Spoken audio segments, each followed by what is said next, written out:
कल नाथूराम गॉडसे की टोली ने वहां की सीएम ममता बनर्जी पर जानलेवा हमला कर दिया। उनको 5-6 लोगों ने इतनी जोर से धक्का दिया कि वो मुंह के बल गिरी और उनके पैर में शायद फ्रैक्चर हो गया, फेस पर काफी चोटें आईं। और कमाल की बात देखिए कि ममता बनर्जी को हराने के लिए, वहां पर सत्ता को कब्जाने के लिए ये सारे ओछे हथकंडों पर उतर कर आ गए।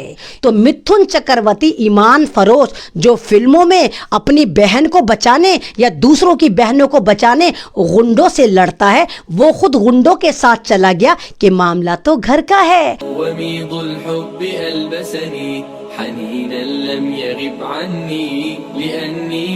जी अस्सलाम वालेकुम, सत श्री अकाल और ऐमान रिजवी का तमाम सुनने वालों को सतरंगा सलाम। मुद्दई लाख बुरा चाहे तो क्या होता है, मुद्दई लाख बुरा चाहे तो क्या होता है, वही होता है जो अंजामे खुदा होता है। मैं अमन रिजवी एक बार फिर आपके सामने, और वही जो रोज़ाना दंगल राज चल रहा है या कोऑर्डिनेट करा जा रहा है हमारी सरकार द्वारा, उस पर फिर एक आपके साथ कुछ बातें बांटने आई हूँ। जैसे आप तमाम लोगों को पता होगा कि इस वक्त बंगाल में इलेक्शन की तैयारी ज़ोरों शोरों से चल रही है और मार्च के लास्ट में वहाँ पर इलेक्शन है। कल नाथूराम गॉडसे की टोली ने वहाँ की सीएम ममता बनर्जी पर जानलेवा हमला कर दिया। यानी 70 साल बाद फिर वही इतिहास दोहराने की तैयारी की थी जो एक दफ़ा भारत के इतिहास का पहला आतंकवादी नाथूराम गॉडसे ने करा था और हमारे बापू को, महात्मा गांधी को गोली मारकर शहीद कर दिया था। और उस वक्त भी हमारे महात्मा गांधी मंदिर से आ रहे थे और कल भी ममता बनर्जी मंदिर से पूजा कर कर जा रही थी, तो उन पर बीजेपी के गुंडों ने, इन आरएसएस के जाफरानी गूंस ने, इन गॉडसे की टोलियों ने जानलेवा हमला कर दिया। उनको 5-6 लोगों ने इतनी जोर से धक्का दिया कि वो मुंह के बल गिरी और उनके पैर में शायद फ्रैक्चर हो गया, फेस पर काफ़ी चोटें आईं। मतलब बंदा अगर मंदिर से भी आ रहा है तो इस दंगल राज में, इस गुंडाई सरकार में सेफ नहीं है।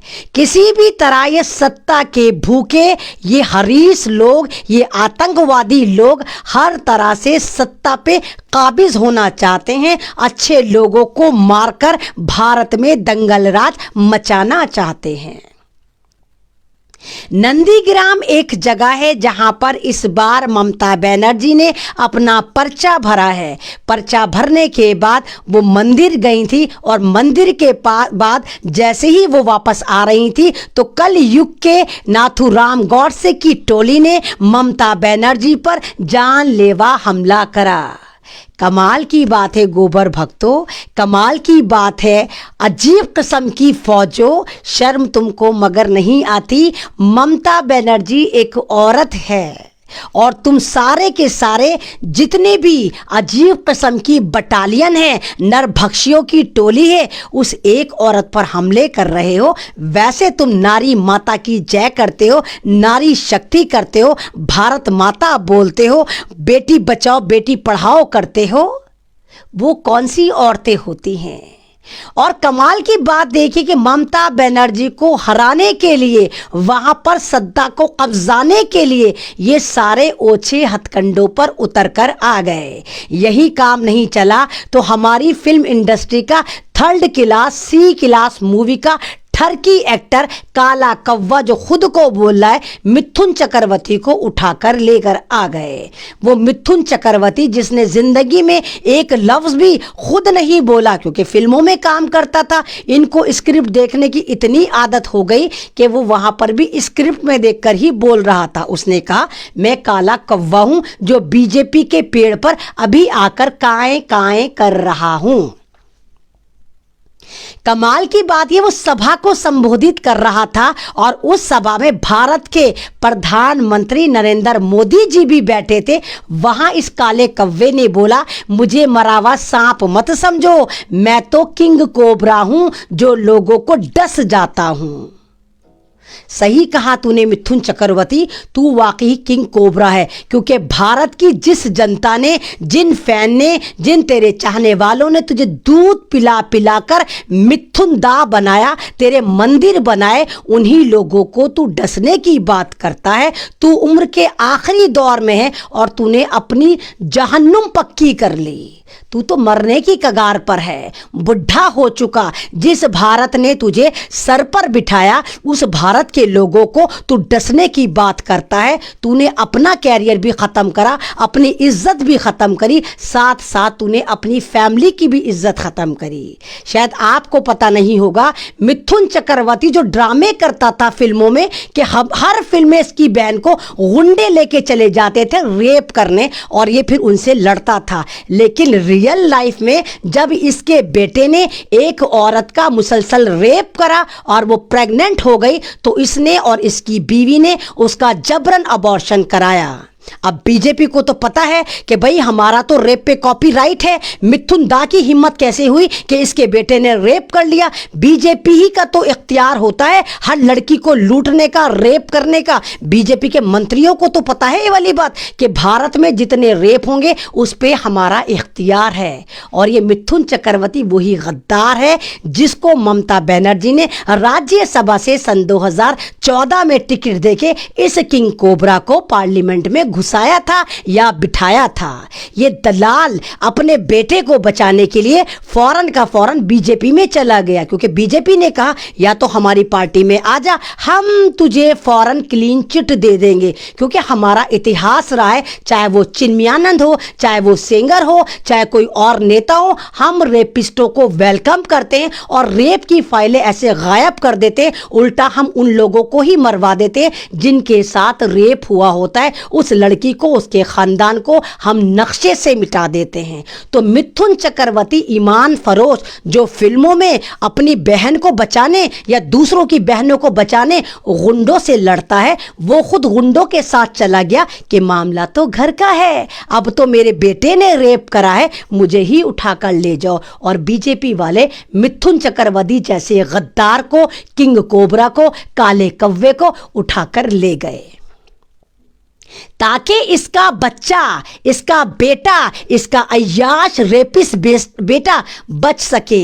अरे इंसानियत ये कहती थी तू अपने बेटे पे खुद एफआईआर कराता या उसको जाकर जेल डलवाता। तू तो रोल मॉडल था, तू तो लोगों का आइडियल था। तुझे देख देख के तो नौजवानों में जोशो खरोश आता था कि देखो मिथुन जो हर फिल्मों में बहनों की हिफाजत करता है, ये हमारा रोल मॉडल है। तूने क्या करा ठरकी मिथुन? तूने अपना बुढ़ापा खराब कर लिया और बुढ़ापे में अपनी फैमिली को बचाने के लिए तू जाकर बीजेपी में शामिल हो गया ताकि तेरा रेपिस्ट बेटा सेफ हो सके। और तू यहीं नहीं रुका, उसके बावजूद तू बंगाल में तांडव मचा रहा है।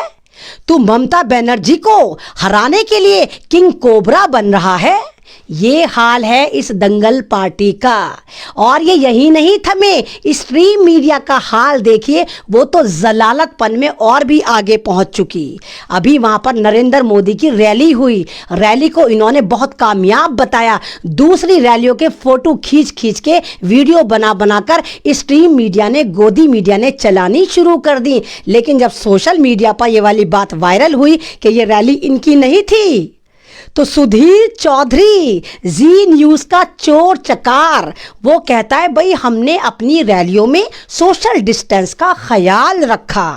अबे वो कुत्ते, अबे वो पीएमओ के भौंकने वाले कुत्ते, जब कोरोना की वैक्सीनेशन आ गई तो तूने सोशल डिस्टेंस का ख्याल रखा। जब कोरोना की वैक्सीनेशन नहीं बनाई थी, फर्जी वैक्सीनेशन नहीं बनाई थी, तो बिहार में तुम सारे के सारे सर जोड़ के फिर रहे थे।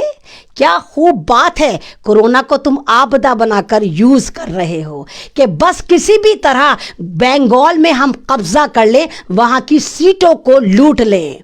तो तुम गलत फहमी के गुब्बारे फोड़ रहे हो। वो बिहार था, ये बंगाल है, और तुमने गलत जगह रॉन्ग नंबर डायल करा। तुमने ममता बनर्जी पर हमला कराकर अपनी मौत को दावत दी। तुम देखो तुम्हारे साथ अब क्या होता है। ये स्ट्रीम चैनल मेरे भाइयों बहनों इतने घटियापन पर उतर गया है कि वो क्या चला रहा है, लोगों का दिमाग डाइवर्ट करने के लिए क्या क्या बकवास कर रहा है।